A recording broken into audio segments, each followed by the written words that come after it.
এই ভিডিওটা একটা রিকোয়েস্টেড ভিডিও, মানে একজন না দুই তিনজন বলেছে আমাকে যে এই ভিডিওটা অবশ্যই ছাড়তে হবে, এর ব্লগটা তোমাকে করতেই হবে। তো ব্লগ করা প্রায় ছেড়েই দিয়েছি, তোমরা জানো।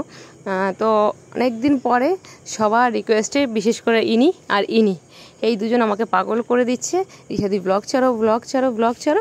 তো আমি চলে এসেছি, ভাবলাম ছোটোখাটো করে একটুখানি করেই নিই। তো সবাই মিলে চলে এসেছি, আমরা দেখতে পাচ্ছ সবাই ল্যান্ডা ম্যান্ডা বাচ্চা কাচ্চা মিলে চলে এসেছি বাজারে এসেছি শপিং করতে। কিসের শপিং?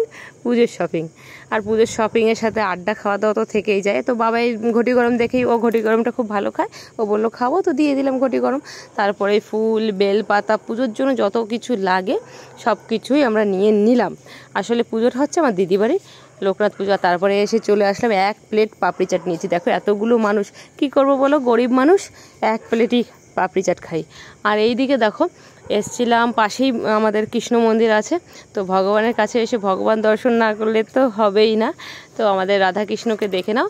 এখানে আমাদের দুর্গা মণ্ডপ বলে, এখানে সব রকম পূজাই হয়, তবে কৃষ্ণ ঠাকুরটা সবসময় থাকে, কৃষ্ণ নাম হয়।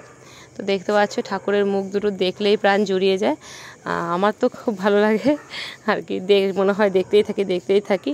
তো তারপরে চলে আসলাম আমরা নেক্সট ডেতে। তো আমরা পুজোর তৈয়ারি শুরু হয়ে গেছে আর কি, সকাল সকাল চ্যান ধ্যান করে চারিদিকে সবাই বসে পড়েছি।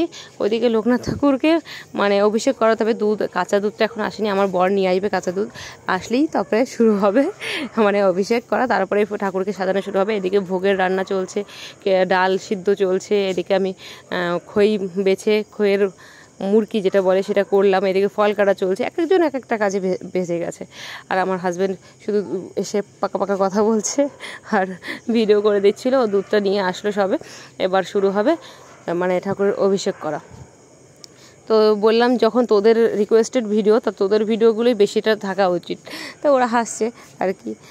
তারপরে দিদি কাজ করছিল বলে দিদি বললো তুই ঠাকুরকে অভিষেক করিয়ে বসিয়ে টসিয়ে দে। তো আমি বললাম শোনো তুই আমার সাথে থাক, কারণ ওরা ভালো জানে কীভাবে কী করতে হয়। তো দুধ যে পঞ্চামৃত দিয়ে লোকনাথ বাবাকে অভিষেক করিয়ে নিলাম। দেখতে পাচ্ছ এটা আমিই ছিলাম। তারপরে সোনু বললো বাসি এরপরে একটু আমি করবো। আমি বলছি হ্যাঁ একটু ডোলে ঠোলে দিয়ে নিই বাবার গাঠা। তো যাই হোক আমি একটু ডোলে টোলে স্নান করিয়ে দিলাম। এমনিতেই সোনু ওরা প্রত্যেক সোমবারই আমার ভাগ্নে যে ওই পুজোটা দেয়, তোমরা আগেও দেখেছো, আমার ভিডিও দেখে থাকলে দেখবে, ওই মানে লোকনাথ বাবার পুজো দেওয়া ওই করে। তো এখন সোনু জল ঢেলে দিচ্ছে, ওই সব রকম ঘট পাতানো থেকে সন্ধ্যেবেলার পুজো দেওয়া থেকে ওই করে। তো বাবা লোকনাথ ওরও অনেক অনেক অনেক ধ্যান রাখুক, আশা করি ওর সব মনস্কামনা পূর্ণ করুক। তো যাই হোক দেখতে পাচ্ছ আমার প্রায় ঠাকুর রেডি।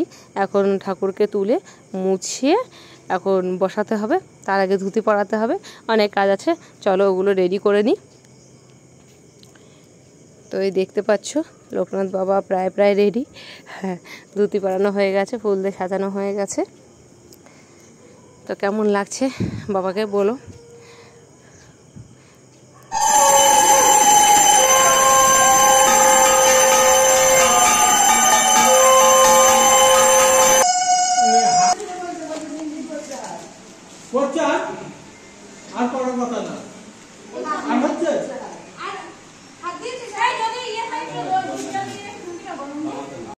পবিত্র বা সর্বাবস্থান গত বিবাহ যৎসরে কুণ্ডলিকাক্ষণ একাদশী পালন কালকে এমনি একাদশী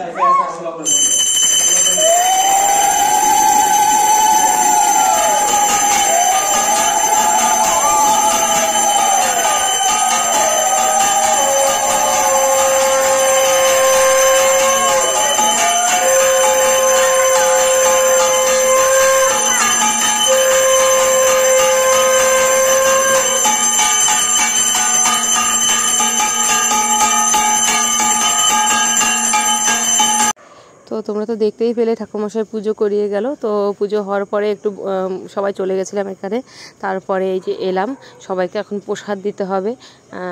তো দেখতে পাচ্ছ এই কাকিমা সব কিছু বাড়ির পাশে দিদিদের বাড়ির পাশে, উনিও অঞ্জলি দিয়েছেন। তো উনি প্রসাদটা মাখাবেন।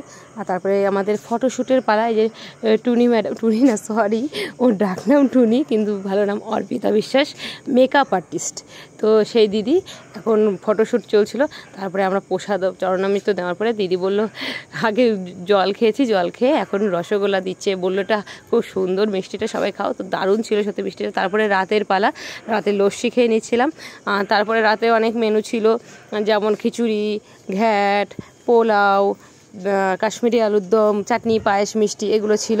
তো এই যে আমার দেখো মাসি শাশুড়িরা এসেছিলো, মাসি শাশুড়িরা বসেছিল। আর এই যে আমার পারো ননদিনী, আর এই যে কুশল দেওর, ছোট ছোট দেওর। তারপরে কিছু বাজি ফোটানো পালা চলছিল এদিকে। তো আমি লেট করে এসেছি, শ্যুট করতে একটু দেরি হয়ে গেছে আর কি, আমি দেখতে পাইনি। বাচ্চা কাচ্চা সবাই এখানেই ছিল। আর এই যে দেখো ফ্রন্টটা, আর মাসি মেশোর এখন মাসিটা থাকবে, মেশো বেরিয়ে যাবে।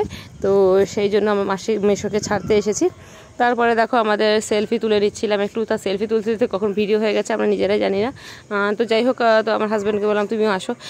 তারপরে সবাই চলে গেছিলো। পরের দিনের খাওয়া দাওয়া এই যে দেখতে পাচ্ছ, সব কিছু মিলিয়ে একটা ছোট্ট ব্লগ। কেমন লাগলো জানিও অবশ্যই। তো পরের দিনে খাওয়ার জন্য টেবিলে বসে গেছিলাম। অপেক্ষা ছিল টুনি, দেখো শুধু খেতেই থাকে খেতেই থাকে খেতেই থাকে। এই টুনি টুনি বললাম বলে রাগ করো না কিন্তু, ঠিক আছে? তো চলো আজকের ব্লগটা এইটুকুই।